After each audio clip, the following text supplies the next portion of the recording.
Grand Rising to Ade, the Coffee Diaries number 3. Grand Rising. Ah, so good to be here. And how are you doing, Ade? I'm doing nervous as usual. Maybe one day that won't be the case. Excited. Maybe it's excitement. Maybe I'm not even nervous. I'm going to start calling it excitement, because nervousness comes with this feeling that things are scary and bad and I have to get out of this. But excitement is like, oh, I'm excited to see Ron. I'm excited to dive into this topic that I don't have anything planned or prepared to talk about, and to play jazz with you. So I think excitement is a better way to frame it. What about giving it no name and just feeling the feeling? Yeah, that works too. That works too.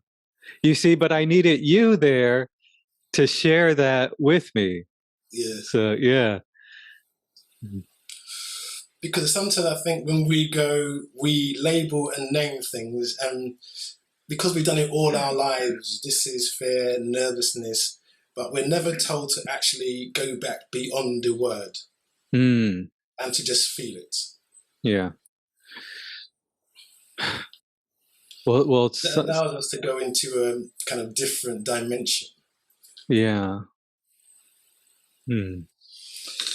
Well, it was interesting to chat to you the other day.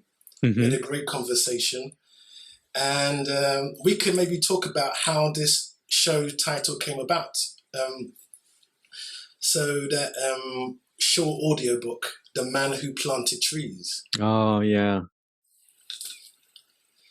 I had read that book. No, sorry, I had listened to that book a couple of years ago, and a couple of weeks ago, I listened to it again.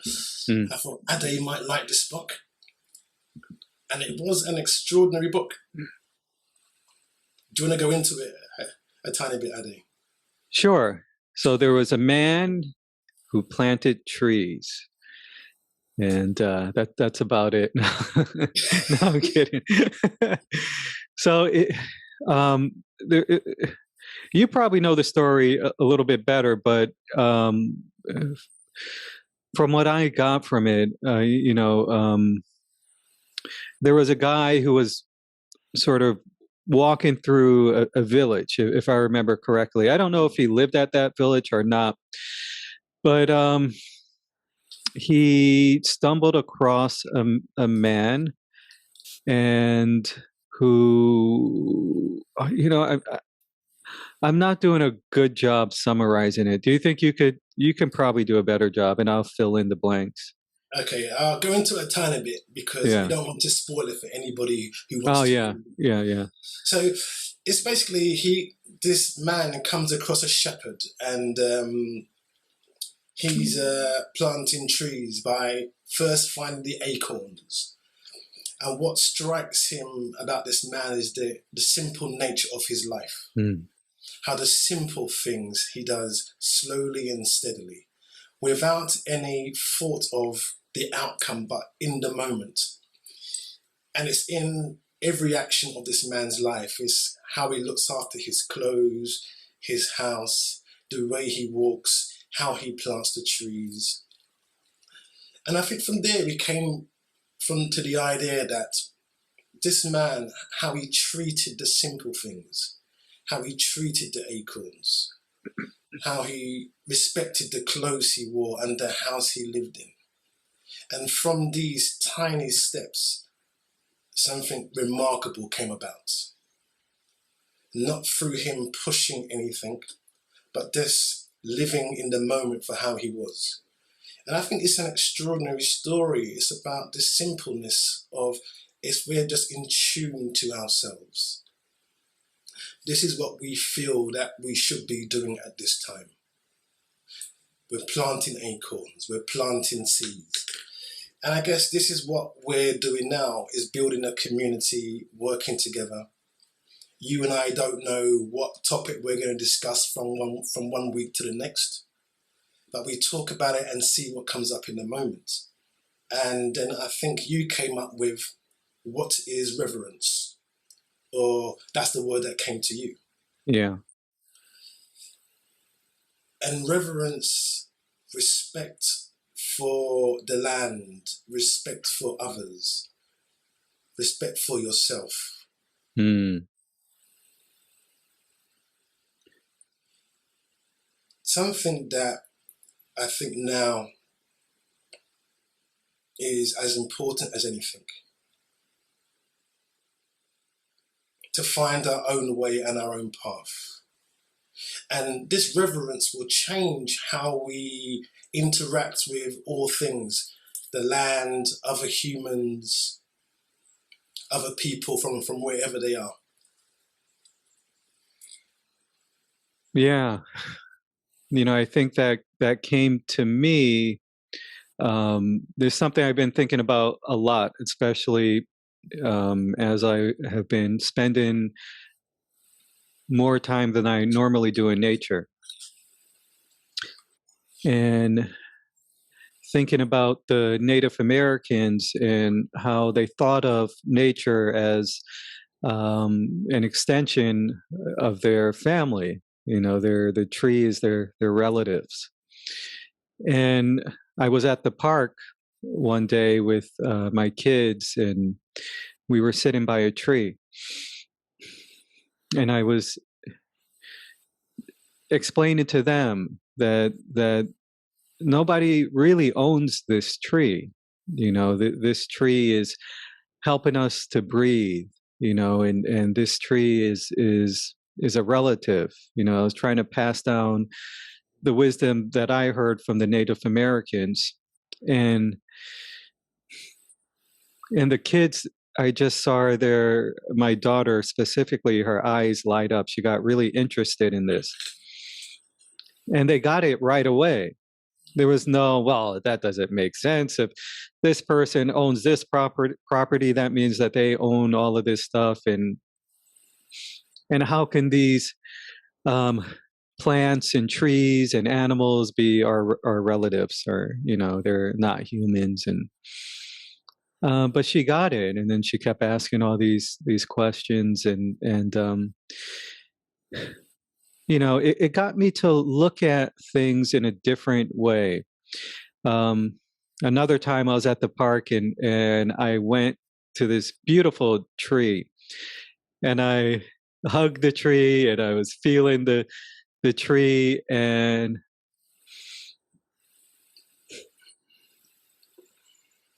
I thought I knew the tree. But what I was realizing is there is this program of what I think a tree is. And it was only that was coming up. All of these concepts about a tree were coming to the surface as I was looking at the tree. And then I noticed I wasn't really being respectful of the tree. I wasn't honoring the sovereignty of the tree. And this word of sovereignty and respect, I think is part of holding something in reverence, and that didn't come out of my own consciousness. It came out of this story that you shared, and then I was having a conversation with my friend Maya, and she was saying, we don't really we project ourselves onto others, or our concepts of we put ourselves into others in a way, rather than this is a sovereign being. And I noticed that with the tree, and so going back to this idea of letting whatever comes out of the moment come out.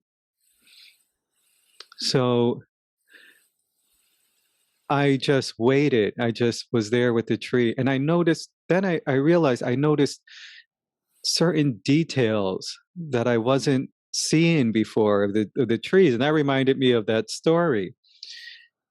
And then came out of that this appreciation, this joy. I was noticing the beauty of the tree, really, where before it was just like I was experiencing it rather than this conceptual thing that was, oh, okay, this is tree, tree, beautiful tree. I'm one with nature and all of this stuff. That's what was coming up before.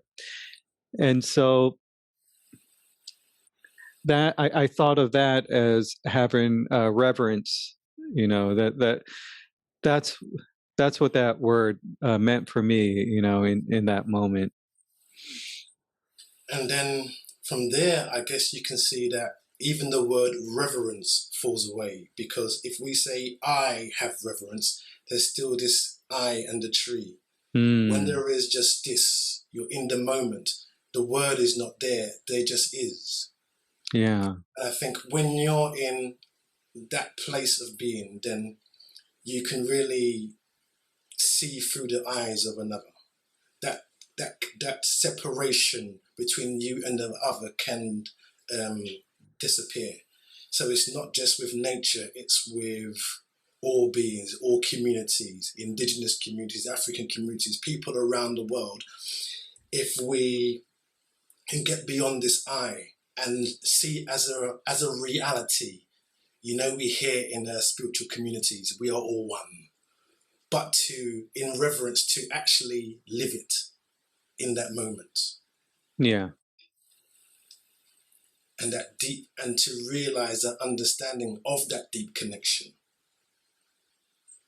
I think that is something transformative that I guess you can get when you're out in nature. And it's possible when you're in commune with another, which I guess is where communication, the commune comes from. Yeah. And then, as you said, we start to recognize things that we didn't see in the tree, the patterns of the bark, the curve, how the branches fall.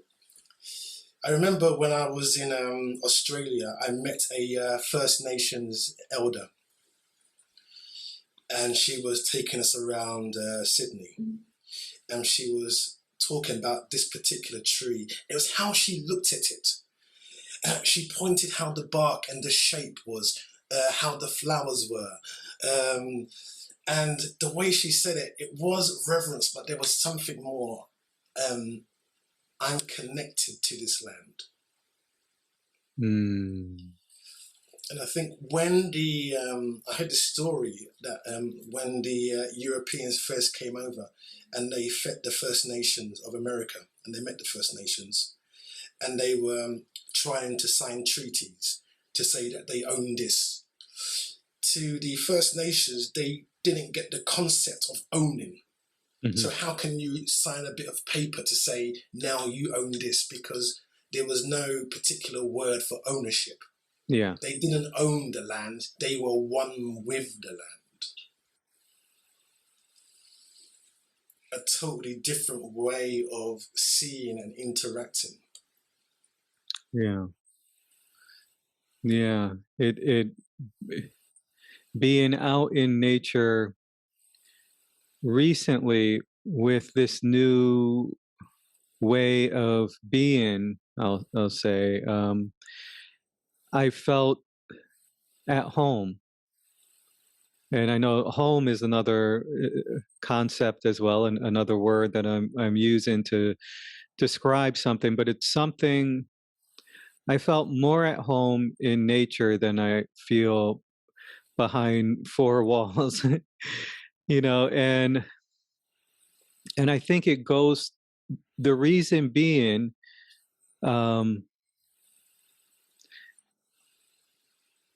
learning about watching the videos that you have sent, learning about nature more. I was watching something about mycelium and fungi and You know, watching how we exist because of these things. We wouldn't be here if it weren't for nature. And so really being there and feeling that connection, that I started to feel at home. Like I felt like nature was communicating to me. Like there was this this immense gratitude. And I think part of it was also it it it brought me deeper into feeling at home with myself. I think that was part of it. Like you sent the video of the crack, wabi sabi, yeah. And so as I was looking at the trees, okay, well, the geese, they were going make all these noises, and they weren't looking around to think who's looking, or maybe I shouldn't make this noise this way or that way. Looking at the pigeons here in New York, flying in unison, and then landing on the electrical wire, looking like they made home, on feeling comfortable on that electrical wire. So all these, looking at the trees, different trees and how they grow, one grows this way, one grows that way, all of these unique things. And they're not thinking, well, this tree, or I'm not thinking this tree is, better than that tree, or the geese, they shouldn't be making this noise. And, so they were teaching me to feel like nature taught me in a few minutes to feel more at home within myself, which was amazing. It was amazing, this lesson that I got in a few minutes. So, yeah. I think from there, from when we kind of understand this, it's then bringing it into our daily lives, bringing it into our interactions. I like to say sometimes that we take the meditation out of the hall, out of the meditation studio, and bring it into whatever you're doing. Yeah. Shopping, meeting people, going out there, doing your job. And from there, we'll have a totally different way of being. Mm-hmm.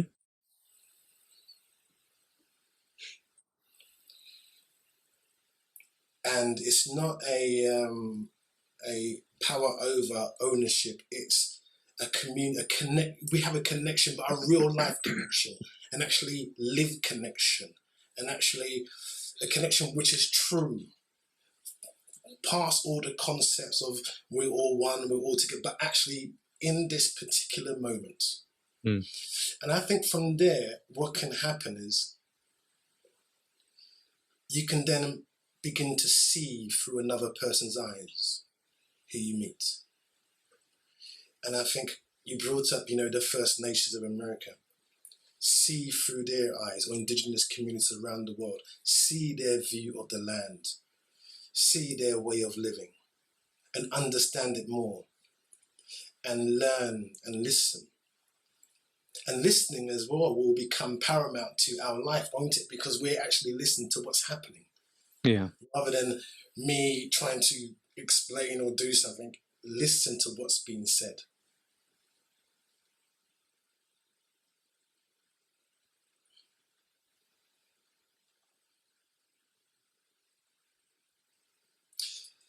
And this reverence will then transcend, just the tiny parts of our life. And I guess the aim is that it's how we treat all life, which is the possibility for all beings. Beings as in human beings, I'm saying right now, because we've lived so much of our lives in irreverence. How we shop, how we do things, how we buy things, how we create things. if we could, if we are going to, if we're going to buy a piece of merchandise and buy something from the shop, how was it made? How was it created? Because we have reverence for the soil, for the land, for the air. We'll be thinking of that in every part of how we live. And I think that can transform how this world is run right now. Yeah. And it sounds like a big step, but it's really just a small step, isn't it? It's just a tiny step, as you found when you went into the forest. It wasn't something big you discovered. It was the simpleness of it. The simpleness of the connection. Yeah. And that's extraordinary. What possibilities are out there? How will we change the way we live? And it's not forced, not something we were told to do, not a concept we learned in a satsang, but we feel it right here and right now. Yeah.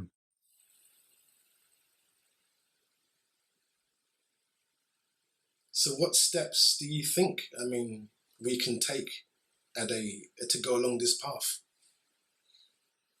Well, you sent me the video on plastic, and so like the way I'm learning that community works is if I'm just sitting inside of my own sort of bubble, and I'm not reaching out and connecting with you or others, and sharing knowledge and sharing what inspires you. I'm learning, because you've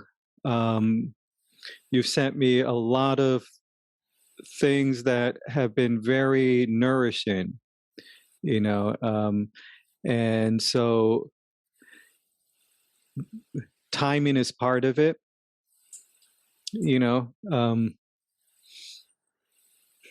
if I didn't have these connections in nature or other things that were going on in my life, then maybe I wouldn't have been open to it. Because you were sending music for a long time, the music was just going, just going right by me, and then one day I was like, at the time where I needed to listen to it, as a another way. So yeah, you sent the I haven't watched it yet, but you sent the Netflix visit about plastic.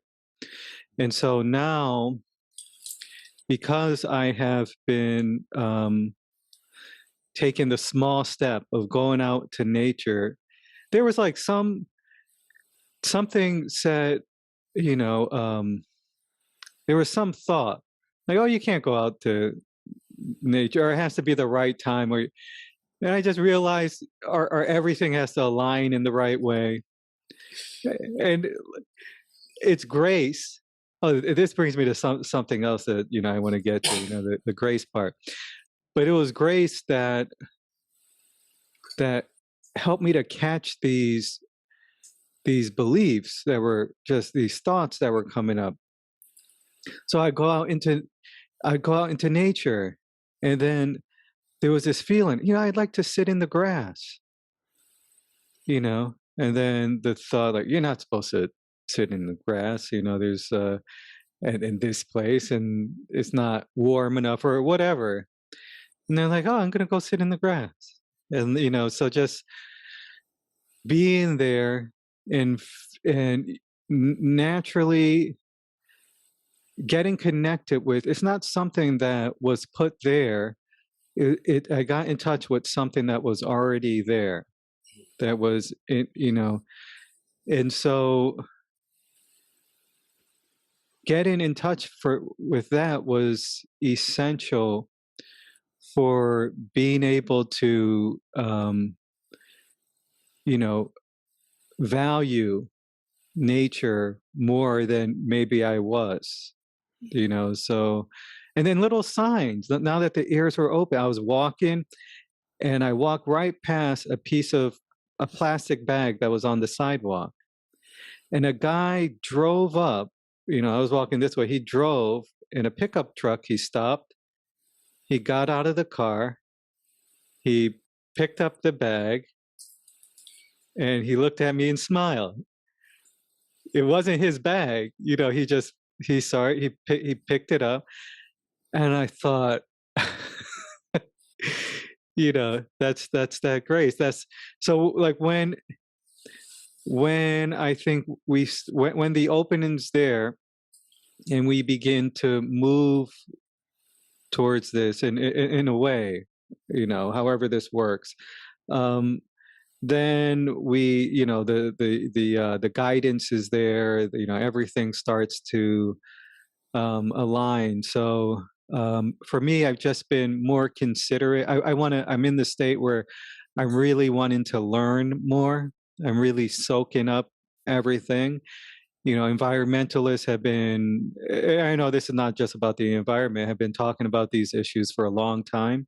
And to be quite honest, I would hear it. And, I'm not like, I don't go out and litter or anything like that, but there's more I can do. So what I'm doing now is learning about nature, going out to nature, because that's, I think from learning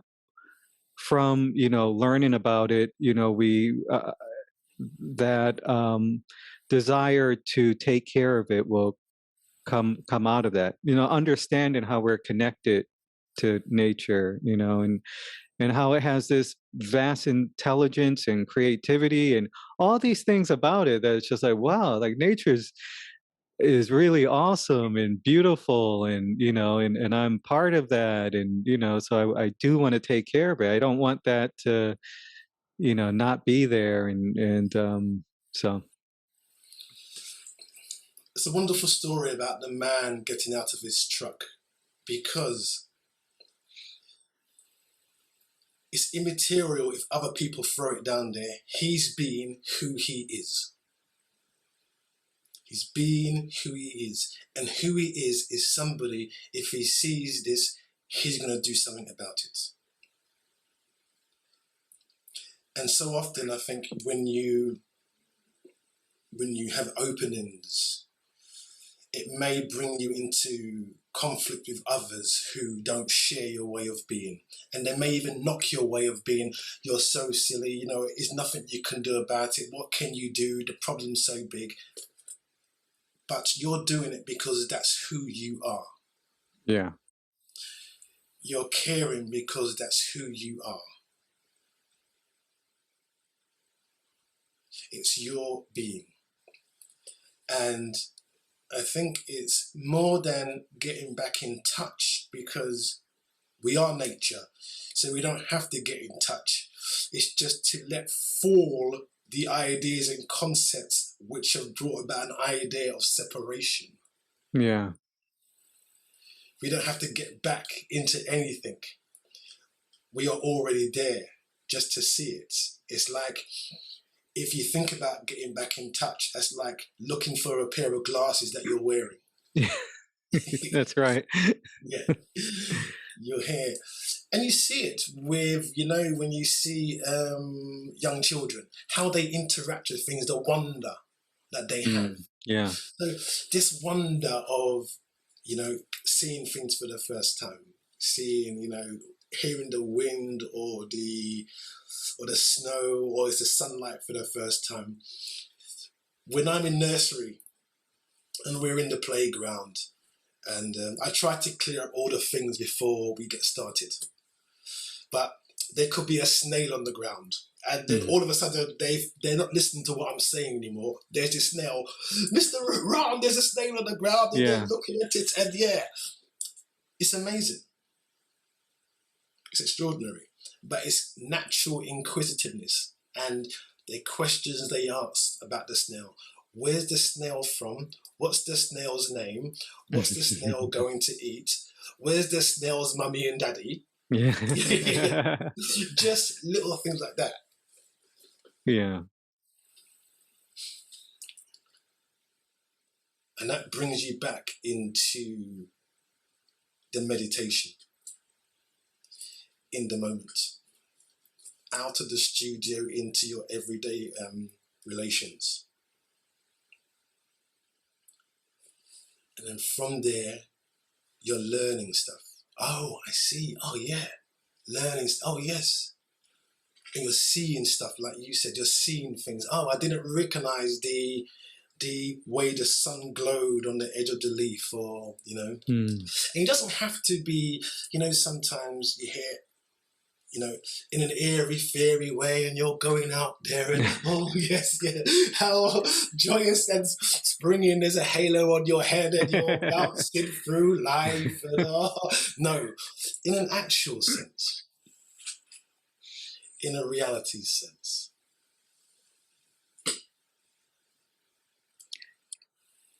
And it seems like that's in that way, it's quite normal, you know, quite the ordinary. Yeah.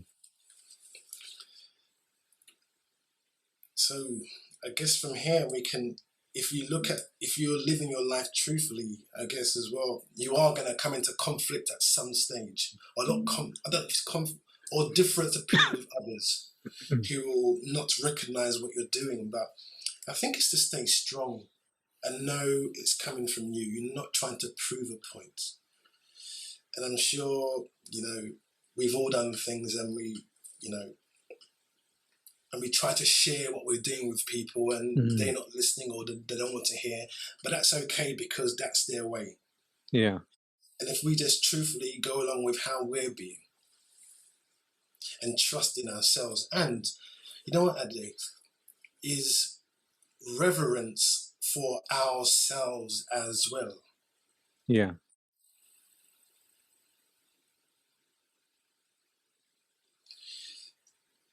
If we're we're spirits having a human experience, how about we keep that in the forefront of everything that we do?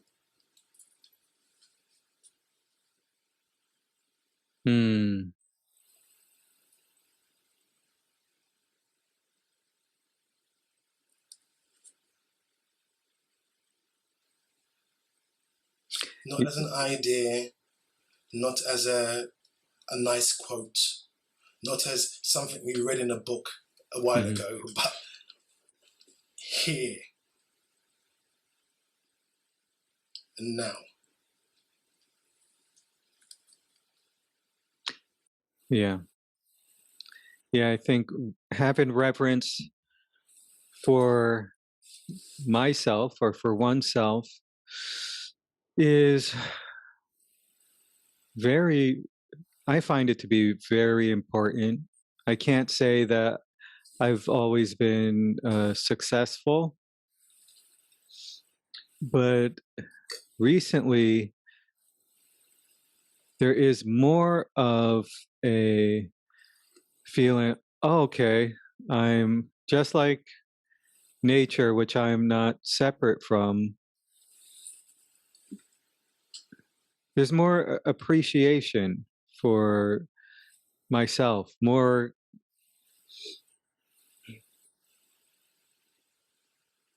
you know, it's funny how each podcast kind of like piggybacks off of the next one, because I think the word that's coming up for me now is authenticity. And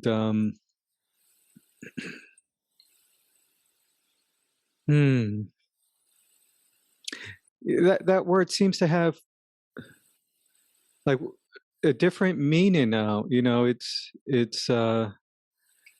like nature, the tree isn't trying to be authentic.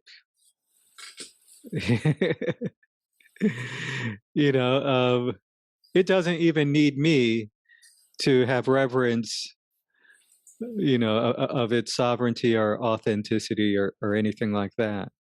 It's not asking, as far as I know. It's not saying, hey, you know,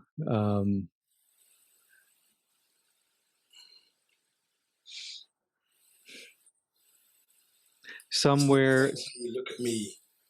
Yeah, it's not saying look at me, look at, am I okay? Is everything, am I approved of? Am I approved of?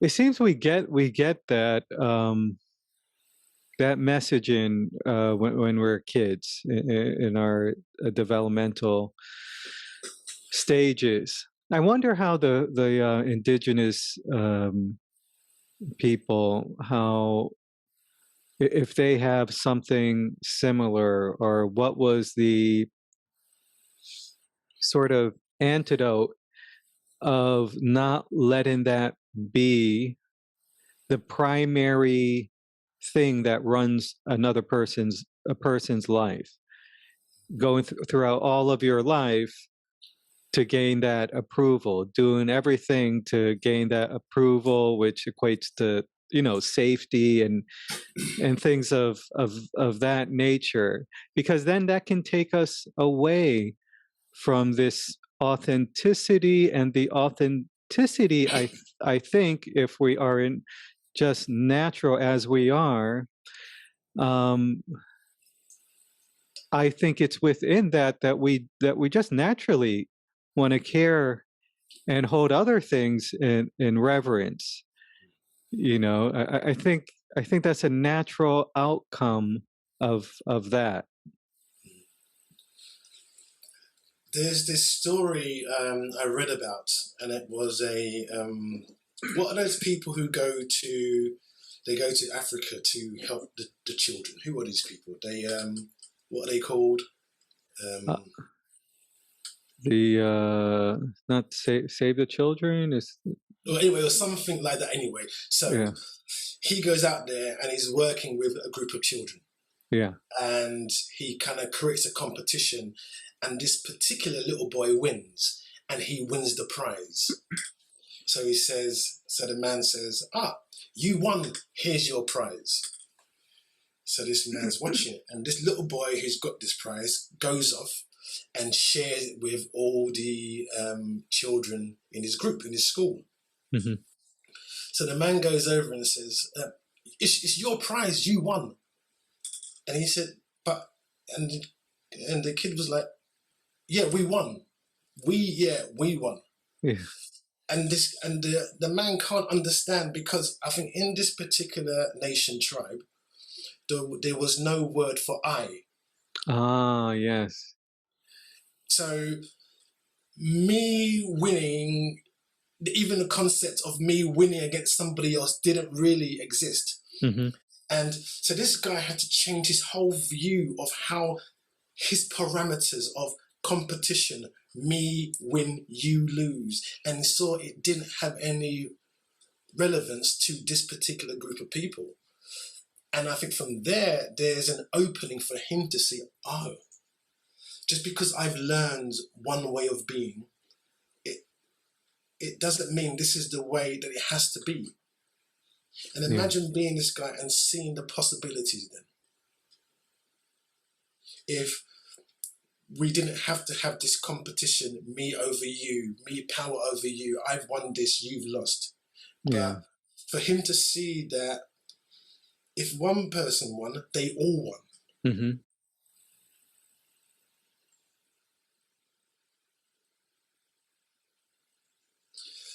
And I think that's what I meant when I said before. So then we can see through another person's eyes. To look through another person's eyes. And I think from that comes compassion. Yeah. Empathy and compassion. A natural compassion without any forcing.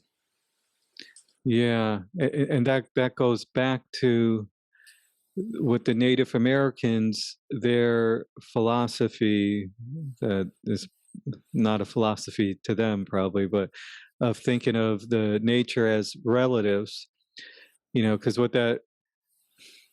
it's so easy to feel the sense of we won when it comes to one of my children, to be able to be excited for that, and see through their eyes in a way, and but that sort of connection with other humans it seems like it takes more work for some reason. You know, maybe it is because of the conditioning and tribalism and this separating, oneself from the other, and we have all the Democrats, the Republicans, or this, the that, and all of this stuff, all of these sort of barriers that And also, those barriers are rewarded in this culture that we live in. the reward. Yeah. We reward these kind of behaviors. We reward the person with esteem who's got the multi-billions, or they're seen as the people to go to. We reward, and our whole system is built on rewards. You won this Actor of the Year award. You won this in the Olympics. You won this. You won this. And if you look at the actuality, no one person wins anything. So even if you are 100 meters champion, it's taken 20 years of your parents, of your coaches, of your team, of your friends, of your support system, of your medical staff. Yeah. It's taken years of trials and tribulations and pains and anguish. It's taken mental strength. It's taken your psychology coach. It's taken your best friend who helped you to go to training when you were younger. Yeah. It's all of these things. And the other competitors. Without them, you wouldn't. Yeah. Without them, they help, and I guess you can look at it in a different way than the so-called competitors.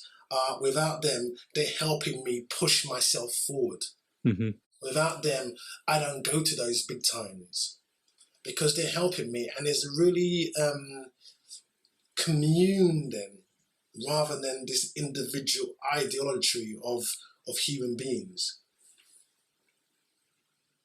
Well, yeah, I like that word. The what is it? Ideology? Idolatry. Yeah, idolatry. Yeah. Yes. Yeah. Yeah. There is something there as well that I think is worth investigating. We probably won't, that's like a whole other thing, probably. Another show up. Yeah. But yeah, that reward system is, the brain likes rewards, it likes pleasure, it likes to feel good, then we have our basic instincts of social instincts, as to survive, we have to have a certain amount of these things. Like if you want to be included in the pack, other animals have this thing, you want to be a part of the pack, so you want to be included. And then there's this pleasure of, oh yeah, you did great, the pat on the back, and oh yeah, and then I am, that means I am great, I'm valued. And it seems like maybe appropriate at a certain stage of the development. So in a way, what you're saying is it feels like our culture, the way that it's set up, is stuck at that developmental stage, as if we're all, and then and we're all in it. Even the ones that are capitalizing from it and making money from it are also within that same structure.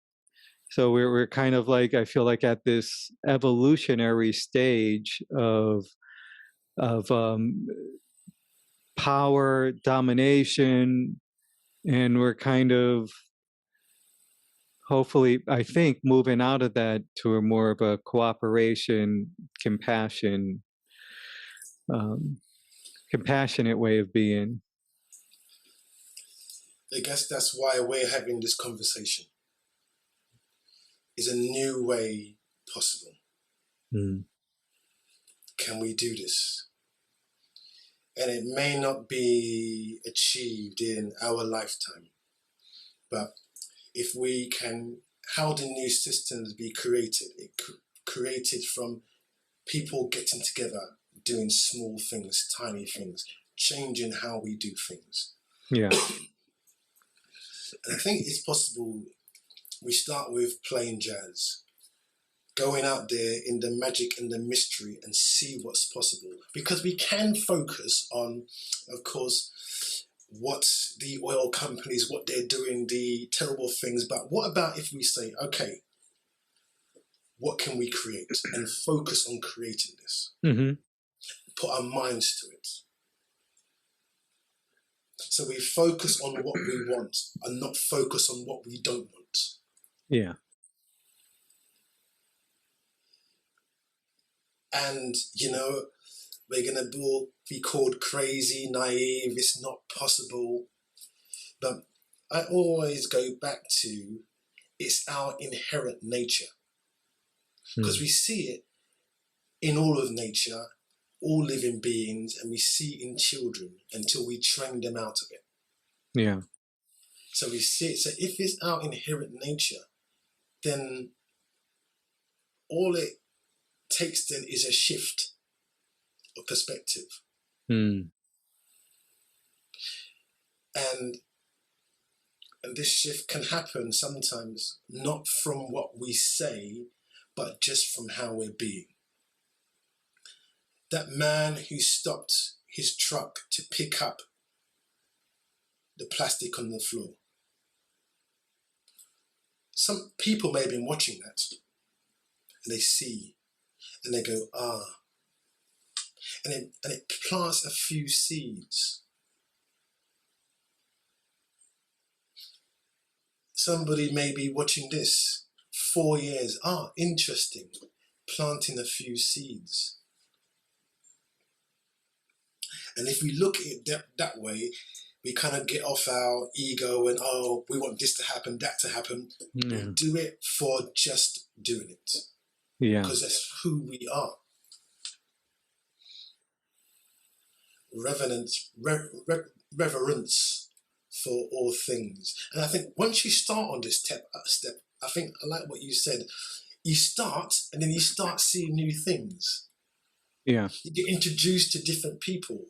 Oh, then you meet this person, you read this book, you get in contact with Naomi from New Zealand, or you get in contact with Johnny from Istanbul, and we make these connections and we're building and creating. Yeah. It opens up a whole nother world. Yes. Yeah.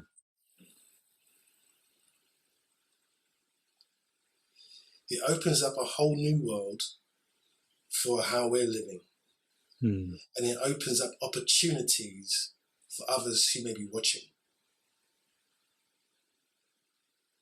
So what is coming through me? Because I think now we see that there's a lot of dissatisfaction with how we've been living. Can we find a new way?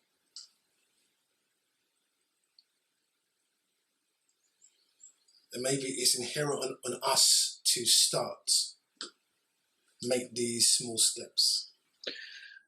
Yeah. The path of the one called me has not been made yet. So we're going to have to step out into the tall grass and create the path. And we may go side by side with some people for a while, then they'll go off and go into their own path. And we will be happy that they've got off their own path. They're going to go a different way. And there'll be others that will say, well, how can you keep going? There's no path there. Stop. What you're doing is rubbish. We go on. Because then we are no longer hurt by those others' thoughts and feelings and opinions. We're doing it because that's who we are. No matter who knocks us down, no matter who discriminates against us, we keep on going.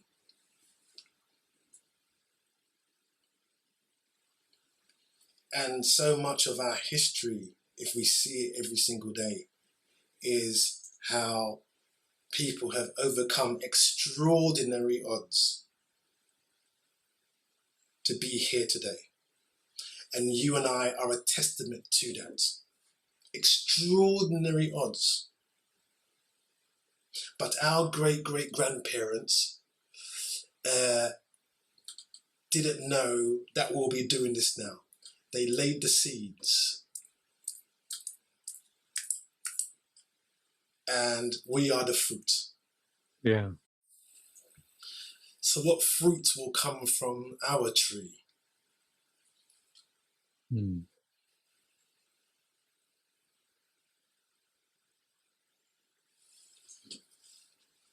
So we're planting gardens, planting seeds.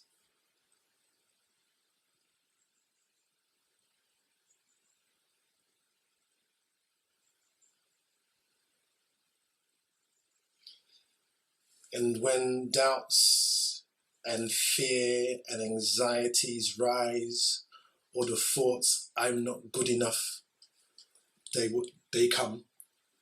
See them for what they are. Old condition, old patterns. Yeah.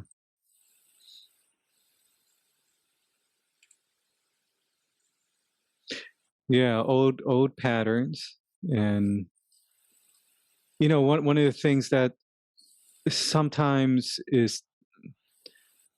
feels terrifying and is, what if nothing comes up? That sort of that silent moment, that like, what if nothing comes up?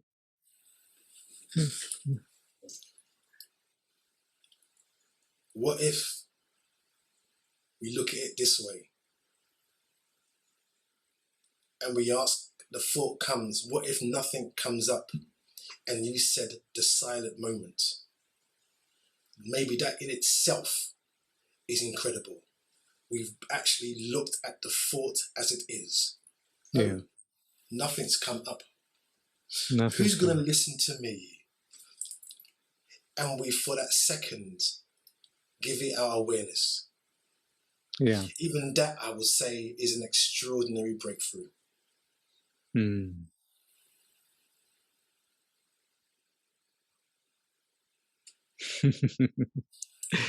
Yeah.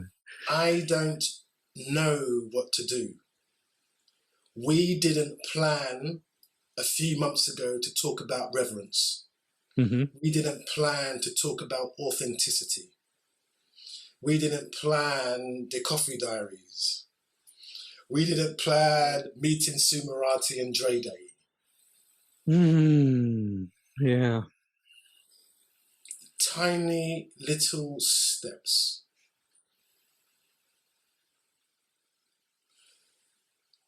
The other day I spoke to Lena. So if you're watching, Lena, hello. I'm introduced to Lena. I'm introduced to different people. Yeah. I didn't know. And even more extraordinary, you and I, who've never met as in person, New York, London, by chance, had a conversation.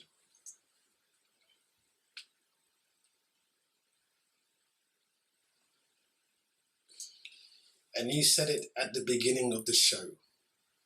We don't know where it's going to go. We don't know what we're going to talk about.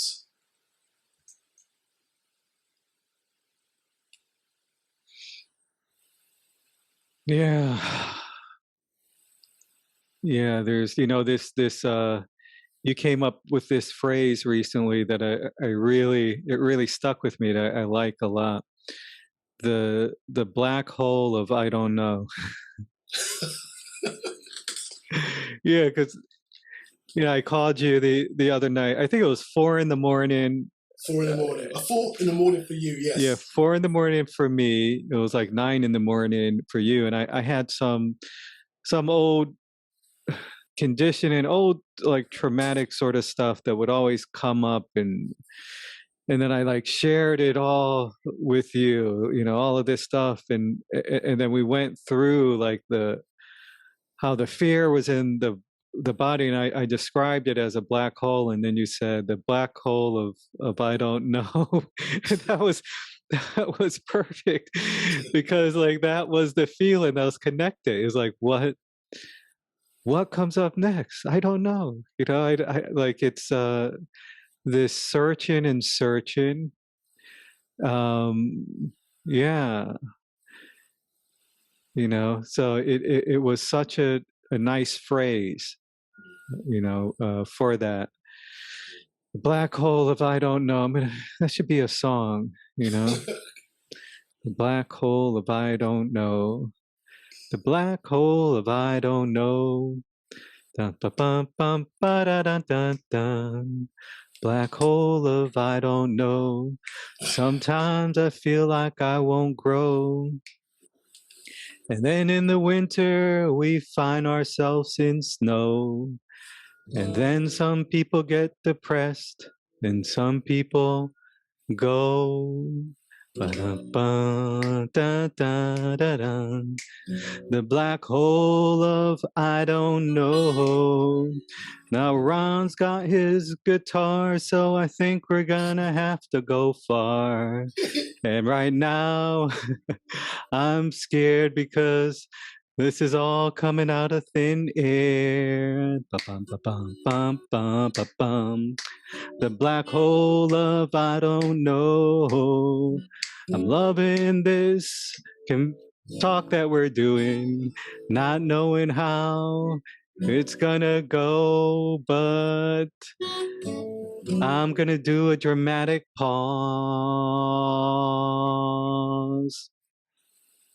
The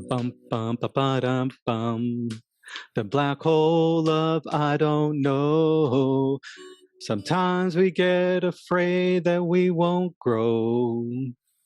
Sometimes we feel like we're in a dark hole, but that's just the black hole of I don't know.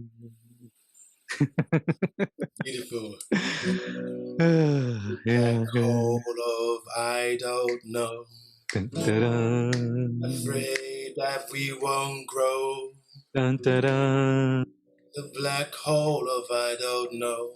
Dun, dun. Take me to the other side. The other side. Oh, it's getting serious now. Ah.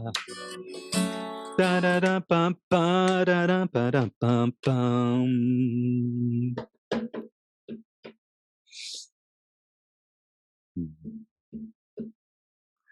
Ron, I think you froze. I think we froze. We froze time. Ron has frozen. Okay, now you're back. Yeah, I hope it wasn't. The universe just froze us. The universe just said, hold on. Hold on. Yeah. Not yet. We get the communications everywhere. Yeah, but maybe that was appropriate. We went down the black hole of I don't know. Yeah. We stepped off the, you know what, Ade? Stepping off the edge. Yeah. Like Tony Bear did. Step off in the edge into oblivion. Mm-hmm. Can we discover what's down there? Can we look? Yeah. Can we really go into it, We know about 9 to 5s. Yeah. We know about the struggle. Yeah. We know about the fear. We know about the not being good enough. We know about We don't know what to do. We know about the inequalities. We know about the destruction. We know about, but let's turn it. Let's turn it. And and if we're called naive or crazy or stupid and it can't be done, yeah, okay, then that's what you think. Let's go on. Let's move on. Let's see what we can do. And don't disavow our things, what we do, by saying it's just a little bit. As the guy in the story showed us, a single acorn, he started with a single tree. Yeah. Let's not disavow ourselves by saying, oh, it's not much. Yeah. No one's watching. I haven't got as many likes as I would like. Yeah. It's this little tiny things. Because I think I don't know if it was Lena brought this up, irreverence and reverence. Oh, yeah. Yeah, she did have a question there. Yeah. Yeah. Maybe I can find exactly what she said, because I thought it was great. And Maya had something to say about it that was great as well. But let's say, since you brought up Lena, here it is. I love exploring the paradox of reverence and irreverence in my life. How do you relate to these ways of moving through the world? This question will inevitably touch on what is deemed taboo and what was deemed appropriate in your family of origin. Yeah, so that brings up that sort of kind of that pushback, that we may get, that resistance. So maybe I think that resistance is inevitable when we strike out and we express who we are. It's inevitable in this way of being. Yeah. It's gonna happen. And sometimes the difficulty is when it happens from close friends and family, because they're the ones who we would like to support us. Yeah. And in many cases, that's not the actuality. So I think it's to know yourself, or what did they say on the top of the wall in the Matrix? Know thyself. Hmm.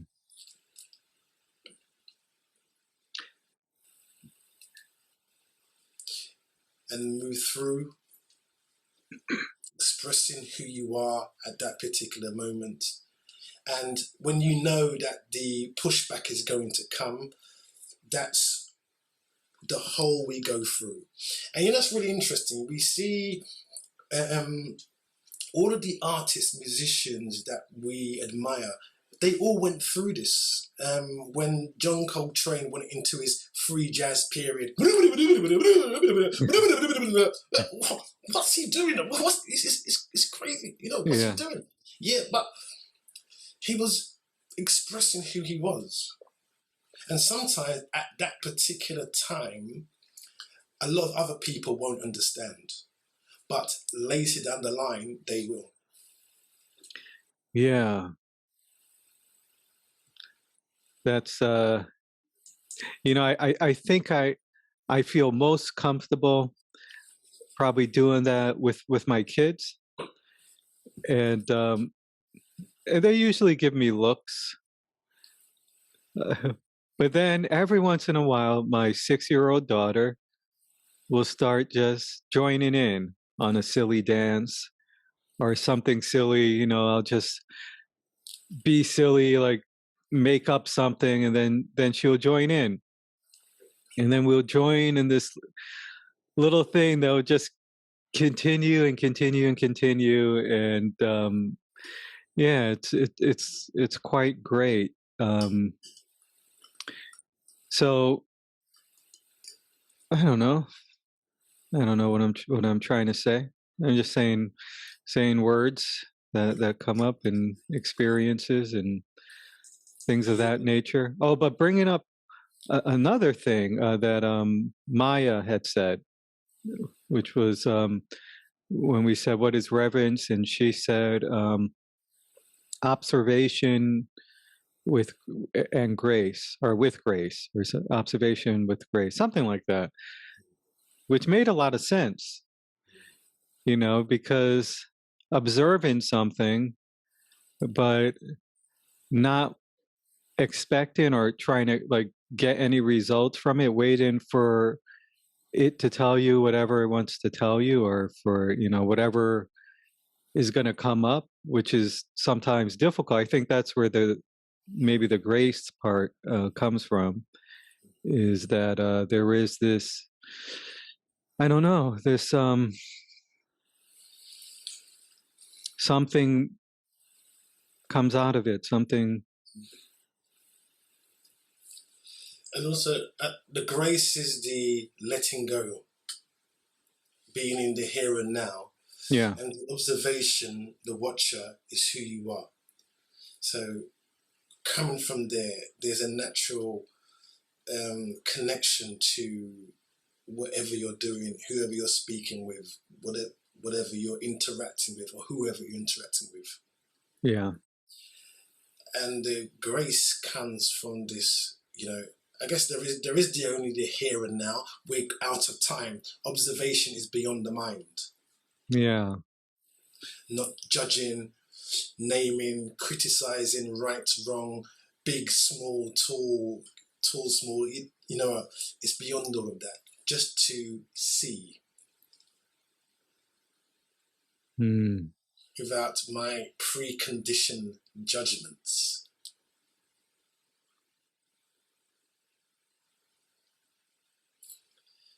And again, that is meditation in that particular moment. Yes.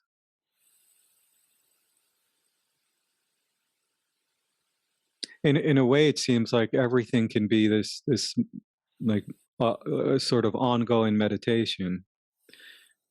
Isn't that what all the teachers have said when they've called it enlightenment, the light within yourself? Haven't they all said that from wherever they've come from?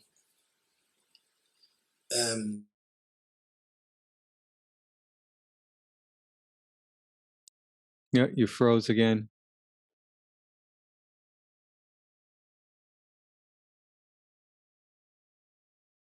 Okay, Ron froze. He will be coming back shortly. There you go. Okay. Yes. Yeah, now you're back. Yeah. So I think I don't know if you caught that. It's just that that's what these spiritual teachers have been saying. To go with it. You were breaking up a little bit, so we lost some of that. So it's what the spiritual teachers had been saying, to go within, find it in yourself. Yeah.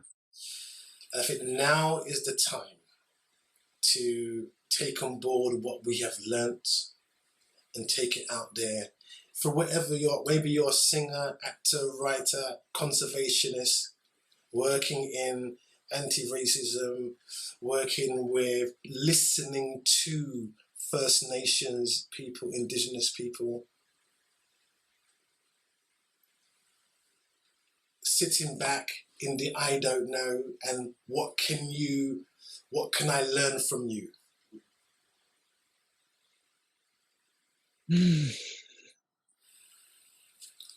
Yes, I don't know it all. I don't. I know we've been trained to in school. Oh, I know the answer. I know the answer. I know the answer. What about I don't know the answer? Can you share with me?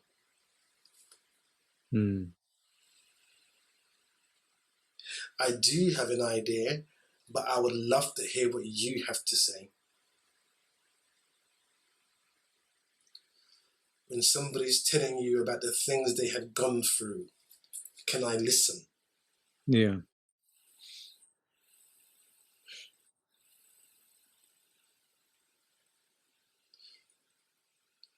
if I feel the silly dance with your daughter coming on, can I just do it? And show her that it's okay. Yeah. Show her it's okay. Do the silly dance.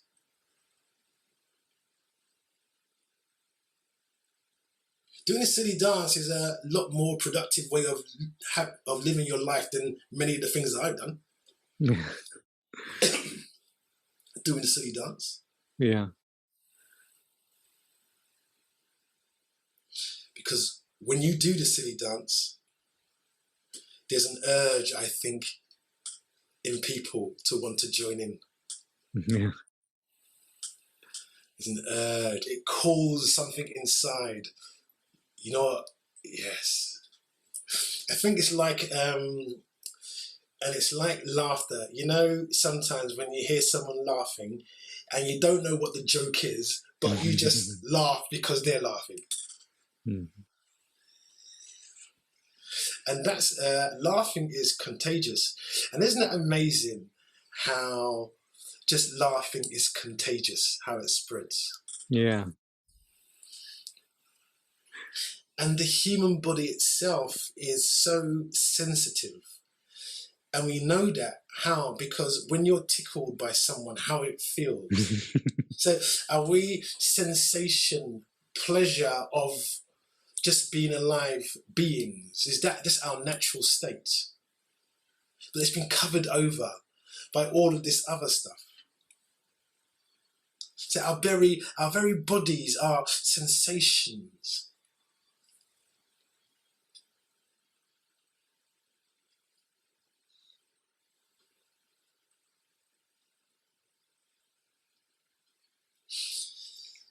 The little baby in the pram who sticks his finger out and you hold a hand there and he grabs hold of your finger like this. Mm-hmm.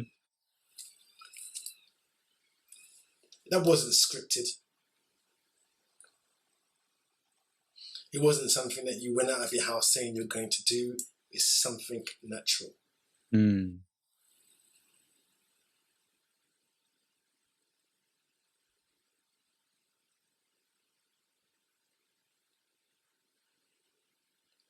So not to be put off by people doubting you or putting you down, because maybe the family is a lot bigger than what we thought.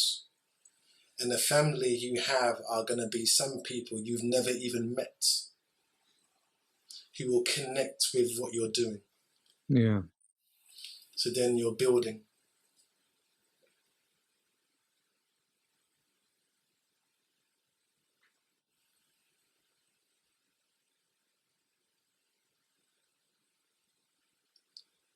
Because we can spend a lot of energy on talking about what's wrong, and we have to do that in some cases, understandably.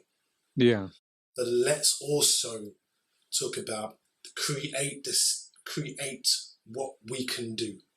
Mm-hmm. Let's do that as well. Yeah. I mean, because why not? Yeah. Why not? You know, there's a story by this lady, and she was an environmentalist, and she lived in a tree for 2 years because she didn't want this tree chopped down. Mm-hmm. And she said that the real power came when she stopped fighting against the industrialists and started doing it for the love of the tree. Mm.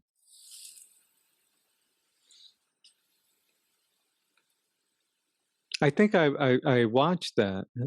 That sounds familiar. That was a while ago, right? Yeah, I think I read it in a quote, but I think it has been in some documentary. I'm not sure. Yeah. Well, there's a story that I feel like I want to tell because I thought it was funny. I don't know if I'm going to say it correctly, so but I'm going to try it. So there was a president. This was years ago. I forget which president. I don't know if it was Eisenhower or one of the old presidents, and they were going to a village in Rwanda, in Africa, and they were going to visit one of the tribes. So the president motorcade drove by, and so they were doing a practice run. Okay, so the president was going to come to the village, and I guess his secretary went in the car, and the president wasn't there. He was just going to do a practice drive-through, and so what they were going to do is the different people from the tribe would be on the sides waving and kind of pretending that they were happy to see the Americans. And so the women were supposed to line up. Now, in this tribe, the women, they didn't wear really. It was a tribe, and they didn't really wear clothes. They had certain jewelries on, but they didn't have. They basically, their breasts were exposed, and they didn't have any sort of anything on their lower parts or anything like that. So when the secretary drove by for the run through, and he saw them, they were waving. He's like, he talked to the chief of the tribe, and he said, "You cannot have these women lined up," and the chief said, "Well, that's how." He said, "Okay, we'll take care of it," and but they don't really have much clothes. We don't wear those sort of clothes. So they said, "Don't worry, the United States will supply them with clothes." So they gave the villagers these blouses, a blouse and a skirt, so that they can dress up, for the press event and wave and pretend. So the chief of the village said, "Okay, we'll pass them out." So they passed them out to the women, and so there was the day Eisenhower or whoever it was in the motorcade and going to drive by, and so he drove by, and again, the women were standing there, they were waving, and they didn't have the blouse on, so their breasts were exposed, and they were smiling. And as the motorcade drove up, they did have the skirt on though, but nothing underneath the skirt. So they were, driving by, and then, because the secretary had told them, if the president has drove by, he's going to have to cover his face if he doesn't see, So as the president drove by, all the women, their breasts exposed, they just they lift their skirt over their face, and they're all laughing hysterically, but behind their skirts. So that was it was I actually got that story was in this book I'm reading, Women That Run with the Wolves. That was our Scorpio season story for the day. I see. Yeah, I think that says a lot for just, I mean, this, in fact, it's, if you really think about it, we have a really strange, in the Western world, view of the human body. Yeah. It's really weird.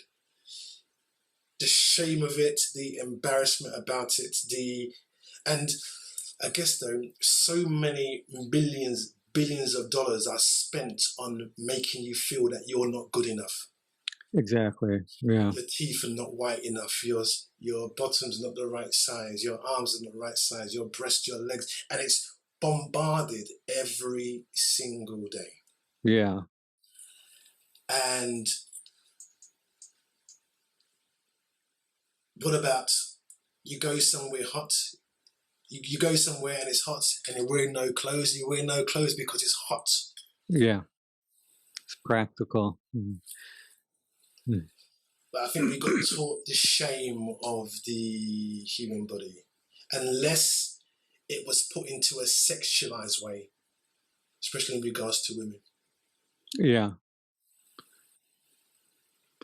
Yeah, there's the whole control aspect, and all of this stuff, and making it women's problem when it's really men's problem. So I see we're coming up to 1:30. I'm gonna have to leave soon because my kids have a little costume parade at 1:45. I gotta run to their school. They're gonna dress up and walk around the school. So are they gonna be ghosts and monsters, or a Spider-Man and a unicorn? Yeah. Okay. My daughter was a unicorn last year. And I said, "What do you want to be today, this year?" And she said, "A unicorn." I said, "Okay." Use the same costume. That hadn't finished yet. She still hadn't completed the full unicorn. Yes. Way. No, not yet. Yeah. Maybe another year of the unicorn phase. Yes. Yeah. So, how should we wrap this up? Should I recite this poem which I have? Oh yeah, that's great. Okay, so I wrote this poem a couple of years ago, and I was working on it yesterday. So it's a work in progress. Okay. The world and its problems, the world and its solutions. We are so desperate for change, but unwilling to change.